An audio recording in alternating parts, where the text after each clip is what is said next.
Welcome, everybody, to It Tastes Different Gaming Appetizers. On this episode, we're going to talk about Microsoft, Xbox. You know, Summer Games Fest has come and gone. And Microsoft, before Summer's Game Fest, they did announce some stuff that we're going to talk about here.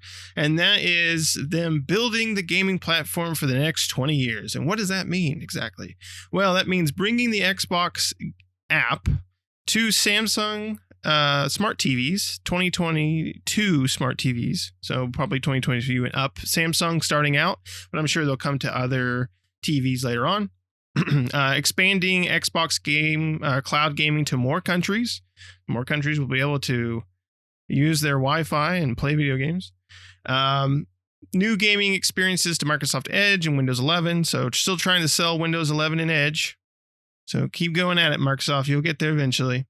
Rolling out updates for Xbox Game Pass members, and that means demos. So they're kind of doing this initiative to kind of go in line with PlayStation's game trials things, where everything that's coming to, probably not everything, but most things, especially like first-party stuff and things like that, they will have demos for those games before they come out on Game Pass. So you'll be able to go down as a Game Pass member, you'll be able to go out and download demos for new and upcoming games. And then they also introduced more options to the Xbox Design Lab. So there's more, I believe there's more colors that you can choose from and some extra stuff like that out there. But, you know, I always wanted to design something on the Xbox Design Lab and build my own controller. And now I think everyone really likes that whole building your own controller thing. So now they just got more options and more things to do. So we're going to go around and see what everybody thinks of all these new additions to Game Pass and cloud gaming and playing on your TV and all that crap. Shane, what do you think, buddy? I like everything that was brought up except for anything that had to do with streaming. That's pretty much it. The Samsung thing is, I don't know. We're not ready for streaming in this country yet for video games. We're just not. Our infrastructure sucks. I mean, hell, I have like the worst internet company available for my area. And it's the only internet company available for my area. So, you know, people like me, that would be completely worthless. But the Design Lab stuff, I played with it last night. And it's pricey to make what you want. When I was done with my controller, it was $99.99.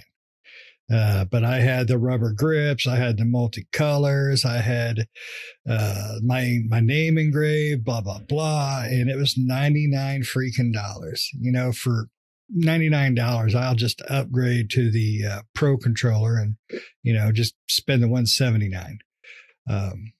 But it's still a really cool option. I mean, you don't have to go as far as I did with it. I basically, if there was an option for it, I threw it in there.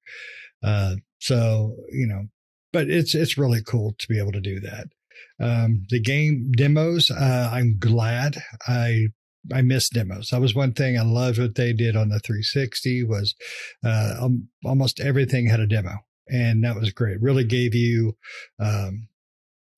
a chance to experience before you buy.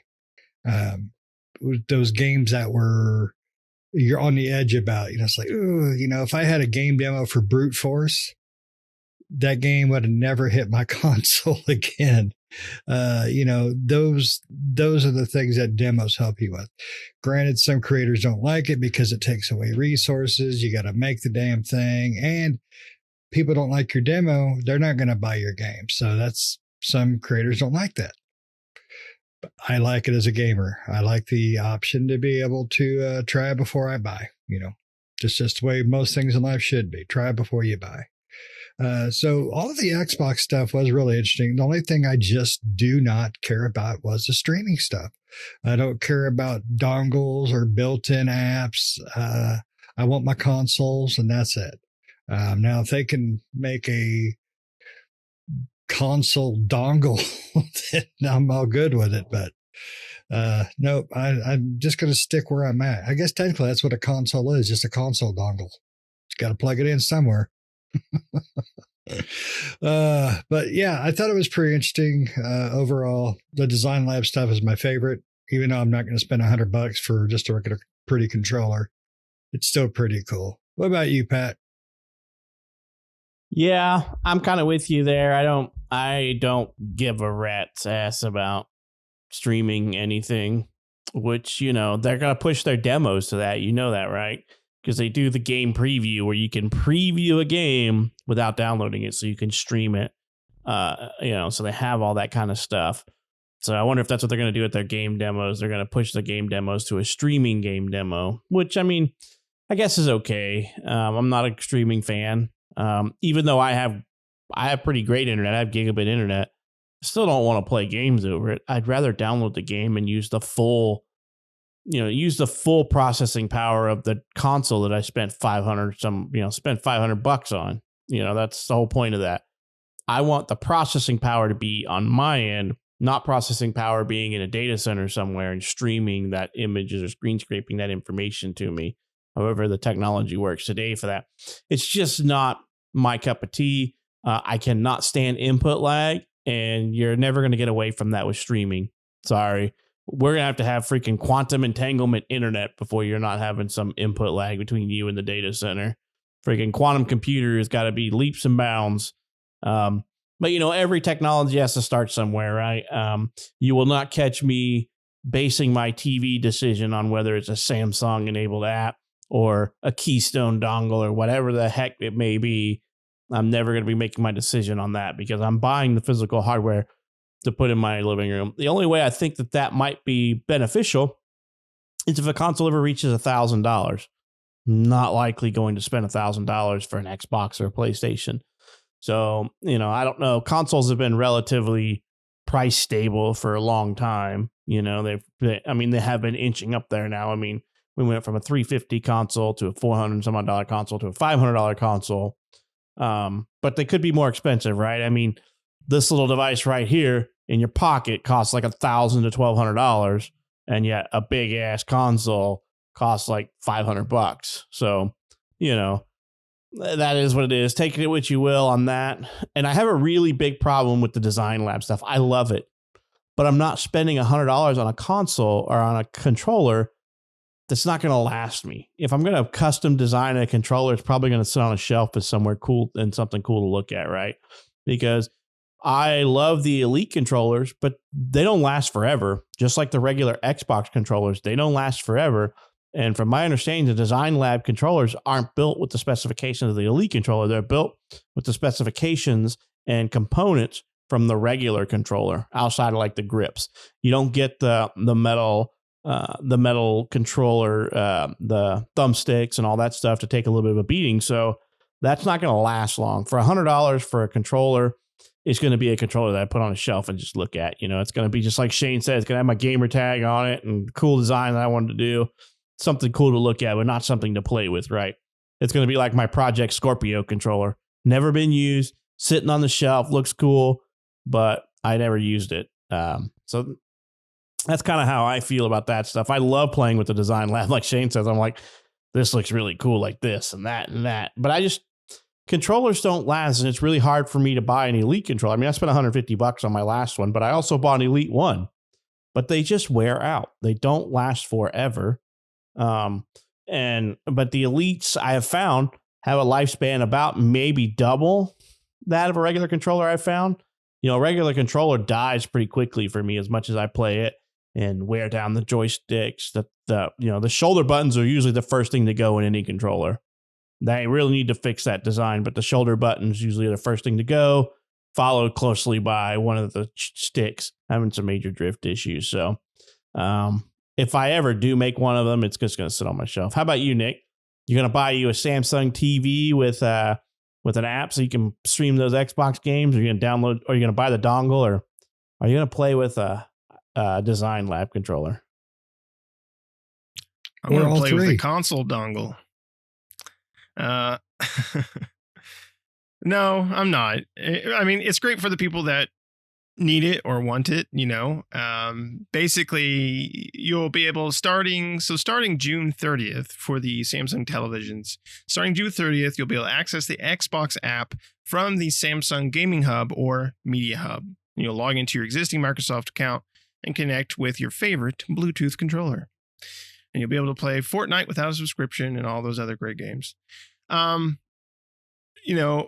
Xbox Cloud Gaming is going to Argentina and New Zealand, so good for them. And with Windows 11 and Microsoft Edge, you're wondering what are they doing there? Optimizations for windowed games, so variable refresh rate and auto HDR in a windowed mode. So better latency, improved latency, and unlock other exciting game features. New HDR calibration app. Game Pass widget. I'm going to put a widget in. And then a controller bar features a list of most recent games and shortcuts to popular game launchers, including the Xbox app. So the calling controller bar enables players to jump back into their games and even access Xbox Cloud Gaming without the need of a mouse and keyboard. So basically being able to kind of pop up your recent games and various things like that, like a media bar that you can use with your controller. And some other various things coming to, and that's Windows 11, right? You'll have to go up to 11 to get these features, and then Edge has some other features along with it. If you use Edge, if you're one of the people that uses Microsoft Edge, one of the 5 people in known existence. Yeah. I use Edge as like, is Chrome not working? Let me try it in Edge. Oh, Edge works. So I must be doing something wrong in Chrome. Let me go back to it. But yeah, so the main thing, I guess, for me is the Design Lab stuff is cool. I would love to. I'm on the same boat. It's just too expensive. Once I get done designing what I like, it's just too expensive. I'm like, I don't want to spend that much money, but I like what I made. And it's fun to get on there and just make stuff, and I'd be like, I wish I could buy that. I mean, I could, but I don't want to spend the money for it. So as far as the demos, that's called Project Moorcroft. It's a weird name, or Moocroft, if you want to just forget about the other R in there. But basically, it's going to be rolling out next year, beginning with a focus of providing independent developers from around the world to the more opportunities to build excitement for their games. Participating developers will be able to see how their game demos performs. They'll be compensated and allowing them to bring their creativity to Xbox and regional audiences with Game Pass. So that's pretty cool, right? I mean, they're going to compensate them to make these demos, right? And that's one thing that Shane was talking about. A lot of developers don't like to, because it's a lot of money and pay to make a demo and put it out there, right? They can't, it's not, you would think a demo is just simply like, okay, we have our game. Let's just cut this off with a fake wall and say, there we go, demo. But it's not, I've seen articles and interviews with developers, and they basically have to remake the game, but just that part of it as the demo, right? They take all their code and all the assets and they put it all together, and that's the demo. So they can't just cut and paste, unfortunately. No keyboard shortcuts to make a demo. But, and it can be expensive and time consuming. So if Microsoft can come around and compensate them for that time, kind of like what they did back in the day, like Shane was saying, back in when they were kind of had the initiative that every game had to have a demo, right? I don't know if they did compensation back then, but I bet you they did something along those lines, because a lot of people did them. And so I think they're kind of in some way bringing that back and being able to compensate those people and kind of giving them a positive reinforcement to make these demos. So you might see that more often, these kind of demos coming out, and that could get people excited for those new games coming out. And like Shane said, it could also hurt the developer. But I kind of look at it in the way of it's consumer friendly, right? To have a game demo, because that tells you, the consumer, because there's nothing like buying a G.I. Joe and being disappointed, right? If you had a demo, you would know that G.I. Joe sucked and you would move on. But instead, you don't. So you got to spend that $60, $70 on a game and hope that it's good, right? If you have a demo, then you have an idea of, okay, I'm going to like this, or no, this is G.I. Joe, it sucks. So I think that's probably the best. That and Design Lab are my most exciting things from these few announcements they have here.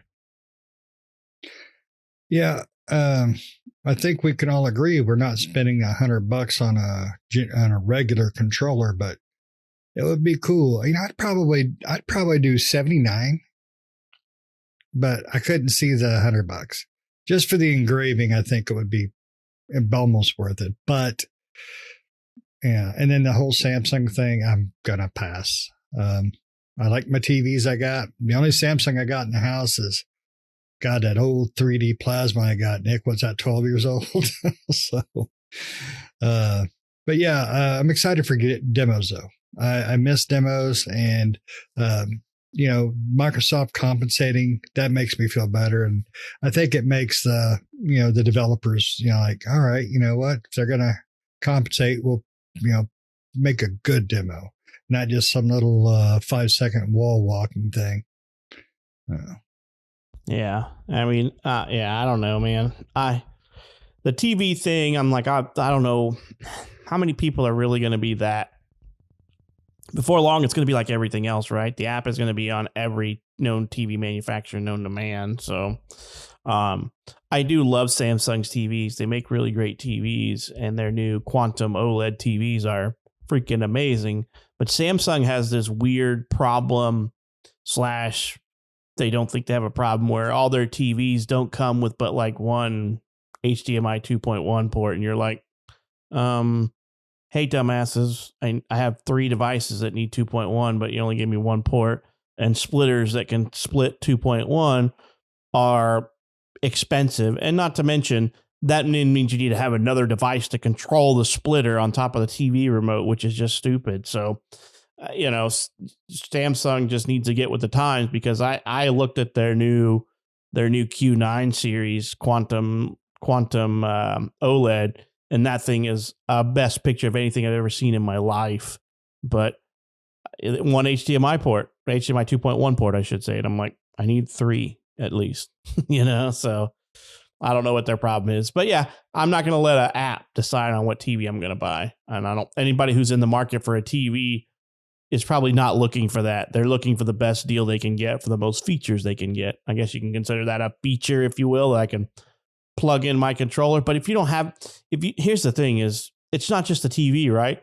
You have to buy a controller and then use it on the TV, So I don't know. I don't know how many people this is going to appeal to. I mean, I'm assuming they've had peer review and market research studies on this stuff to think it's a great idea, but who are they appealing to? Are they appealing to the people who said, I really wish I had an Xbox right now? And it's the wrong time to be asking that question because you just can't find them. Same thing with PlayStation people. If you go, would you play a PlayStation game if you didn't need to buy a console?